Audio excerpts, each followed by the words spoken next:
Hey guys, it's Brian B. At least that's how you know me. My plan now is to change my name shortly to Take-the-Time-Collectibles, which is the name of my eBay store. 20 of you have subscribed to what I now have to call a channel. I think mostly thanks to Jesse from JLS and Justin from Exilestate name dropping me quite a bit. But thanks to those who have subscribed, I figured I need to give you some content.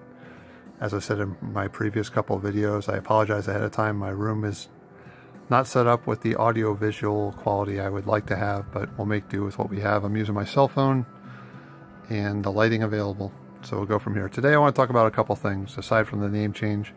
I want to talk about speculation a little bit.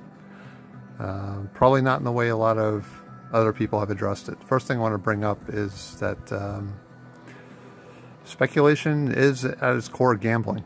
So the biggest thing I can point out is don't speculate with money you don't have.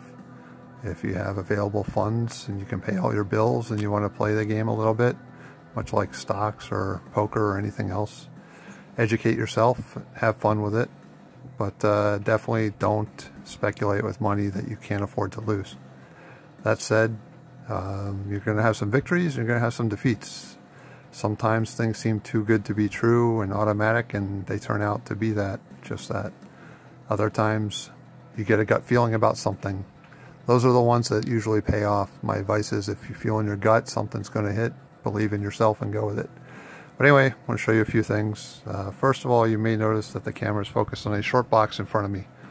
Shortly, year and a half before we got Superman vs. Batman movie, rumors started flying, and off in my head went this alarm that said, oh, the no-brainer. Batman's Was of the Dark Knight 4 is going to be the book everybody wants. The movie was loosely based on it. It's one of the more iconic Superman versus Batman battles. And I went out and bought every VF or better copy I could find.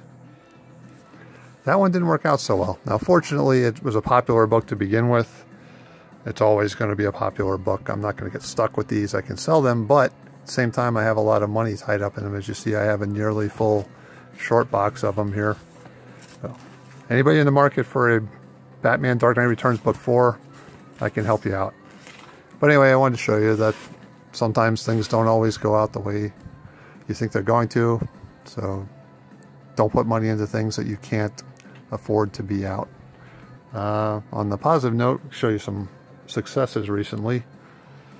Totally Awesome Hulk number 22, First Weapon H.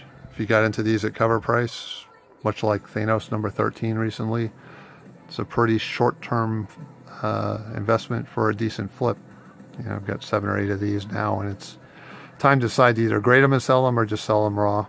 And people say, well, it's going to be the next X23, it's going to be this, it's going to be that. Another thing I'd advise when it comes to speculation, especially with modern books, when you can get 100 times your money on a book, if you're into these for cover price, sell them now. Get out or trade them into something real, a quality investment book, Silver Age, Golden Age book. If I can sell 5 of these books and go buy a Hulk 181, why wouldn't I? So that. Oh, the other thing I forgot to mention, we are going to do an unboxing real quickly. It's just a short one, but it goes with the theme. Book I've been speculating on recently, so let's do that real quick here.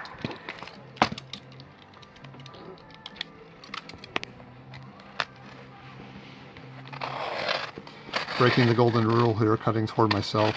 Don't do this.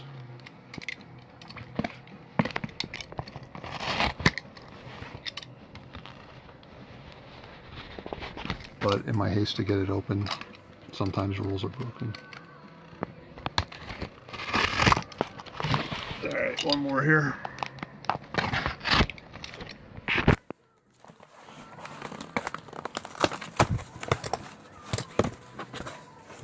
Tape inside the tape. Well-packaged box. That's always nice to see because the post office can be brutal. Now this particular book here is one I've been buying pretty heavily of late. They don't come up on eBay too often right now, and they're starting to go up in price. But I still think it's a solid investment. There's a 1 in 25 retailer incentive. but it's an all black cover. It's gonna be really hard to get 9/8 of these because of the spine side and the color rub that's going to occur.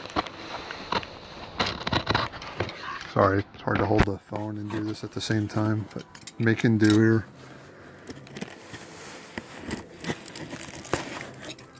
One more.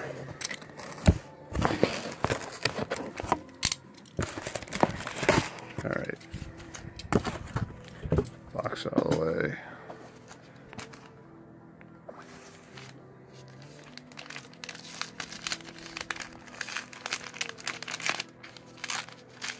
There's actually going to be 2 copies of this book in here.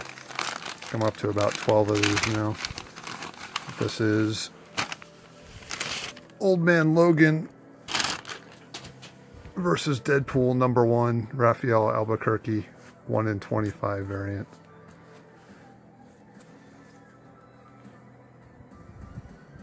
It's a neat cover. It's a black cover. Like I said, it's going to be really hard to find 9/8 of these. But we've been buying them and stocking them up. I have a feeling about this book. You may ask yourself why. Well, the really fun thing about this book, I'm not going to ruin spoilers if you haven't read it, but the reason I like this book is because it's not really about Deadpool and Old Man Logan. And you say, what? That's the title of the book. Yes, they're in it. Yes, they fight. Yes, they have their usual banter and one-liners.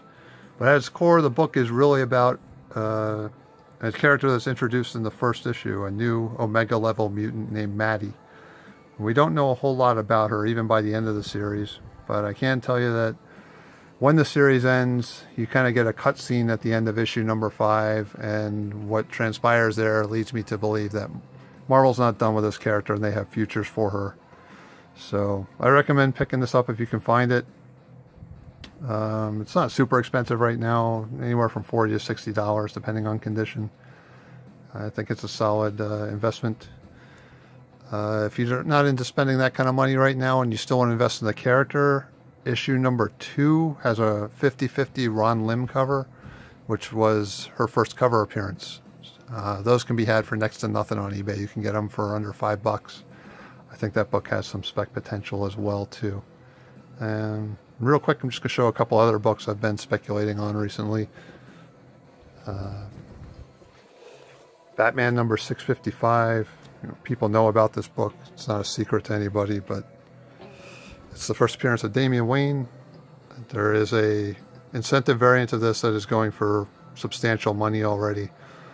There's going to be a lot of upfront dollars to invest in that one, but you can buy raw copies of this regular cover for less than $20 still. And I recommend doing so. I think it's a solid investment book. The character's not going anywhere. At some point, it's going to be used in a live action something or other, be it Teen Titans, Batman film, or something else. Another book I like, which you can be had relatively cheap, is Forever Evil #4, incentive variant cover by Ethan Van Sciver. This features Batman getting a Sinestro ring. Reason I like this book, if you go back a little ways, in 2006, Ethan Van Sciver also did the variant cover to a Green Lantern issue #9, which featured Batman getting a hold of a ring, a Green Lantern ring. And that book has gone very, very well since it's come out. It was popular from day one. It was always a $20, $25 book, but now $100 plus on that book, and I think this one could follow suit down the road. It's the same artist, similar theme, and there are definitely more of these out there, but not a lot. And you can still pick it up for under $20 in high grade on a good day under $10, so it's one to keep an eye out for. And one other book I like that I don't have many of, I've had a lot of trouble finding them, they're just not out there, is Avengers Academy #1. There's a bunch of first appearances in this book, and there's a regular cover and 2 incentive covers. This is the lesser of the 2. The other one is a Mike McCone. I forget if it was a 1 in 50 or a 1 in 100, but it was a pretty substantial variant. and features the character Vale on the cover. This is part of a wraparound by, I'm going to butcher his name, but Marco Jajurek. I can't say his name, but if you follow comic books, you know who he is. He's done a lot of cool covers and a lot of connecting covers. He did a great run on The Amazing Spider-Man with all the villains on it, connecting variants. But there's a ton of first appearances in this book. You know, it's the first appearance of Vale, it's the first appearance of Hazmat, Stryker, Metal, Finesse. There's a lot of characters that may or may not have something done with them in the future, but even if one of them hits, both of these books are going to be desirable, and they're both pretty hard to find. The McCone one's a ghost on eBay. I've seen maybe 3 in the past 2 years. This one comes up once in a while, but it's usually part of a set. And the prices vary depending on when you see them, but I think any of those books are solid investments. And you know, share a couple things you could look out for you. A lot of people don't want to share their spec. I'm happy to help other people out with stuff I think is good, and those are ones I recommend looking for right now. So just a couple other things to recap. Got the Hulk showing here. Closest thing I could throw together for a background for the video. And my hand's starting to shake from holding this, so I apologize. Just a couple things to go over as far as speculation goes. It's like I said, stocks, or I equate it more closely to poker. There's a couple things. It's risk versus reward. Like I said earlier, the big thing, don't speculate with money you can't afford to lose. Be smart. If you do have money to play with, have fun with it. Also, when I'm teaching people to play poker, the first thing I tell them is, it's not about the money you don't win, it's about the money you don't lose. There is a random element to it. It's not a fixable game, and speculation goes the same way. A lot of things can change from the time you start speculating to the time you end up selling, sometimes for your benefit, sometimes to your detriment. But ideally, when you're playing for speculation, you want to get out of something where you can maximize profit. But if you hold on to it too long, some things become trendy and they plummet and you never get back to anywhere near you were. So educate yourself, follow trends, see what's going on. If you see mass sell-offs coming on books, it's probably time to get out. You know, long-term versus short-term. You know, if you really believe in something, don't be afraid to watch it ebb and flow. If you're willing to hold on to it for a long time, that can be to your advantage. You can grab them when people lose interest in stuff. The